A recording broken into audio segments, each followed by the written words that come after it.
Mark 14வது அதிகாரம் 4வது வசனம் நமக்கு இப்படியாக சொல்லுகிறது, இந்த தைலத்தை இப்படி வீணாய் செலவழிப்பானேன்.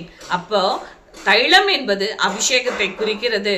நாம் இந்த அபிஷேகத்தை வீணாய் செலவழிக்க கூடாது என்று பரலோகம் நம்மிடம் இருந்து எதிர்பார்க்கிறது.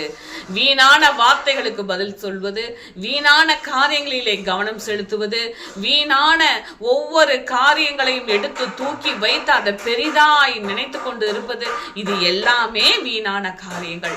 பரலோகம் நம் இடத்திலிருந்து எதை எதிர்பார்க்கிறது என்றால், கொடுத்திருக்கிற இந்த அபிஷேகத்தை வைத்து நான் எனது குடும்பத்தை, என் கணவனை, என் பிள்ளையை, என்னுடைய வாழ்க்கையின் தரத்தை ஆவிக்குரிய முதிர்ச்சியிலே நான் ஒவ்வொரு நாளும் வளரும்படிக்கு, ஆவிக்குரிய முதிர்ச்சியை நோக்கி நான் ஓடும்படிக்கும் கர்த்தர் எனக்கு கொடுத்த ஆத்துமாவை நான் எந்த இடத்திலே நிறுத்தி வைத்திருக்கிறேன் என்பதை நான் ஆராய்ந்து பார்க்கவும், அவர்களை தேவன் இடத்திலே அவர்கள் எல்லா ஆசீர்வாதத்தையும் பெற்று அவர்கள் பூரண விடுதலைக்குள்ளாக வர வேண்டும். இந்த காரியத்திற்காக தான் கர்த்தர் என்னை அபிஷேகித்து வைத்திருக்கிறார் என்பதை நான் நினைவில் கூறுகிறேன். அதே போல நாம் ஒவ்வொருவரும் அந்த ஆண்டவர் சொல்கிற அந்த வார்த்தை பாருங்களேன், இந்த தைலத்தை இப்படி வீணாய் செலவழிப்பானே. அது எவ்வளவு ஒரு பாரம் நினைச்சு பாருங்க. அப்ப நம்ம வீணாய் செலவழிக்க கூடாது.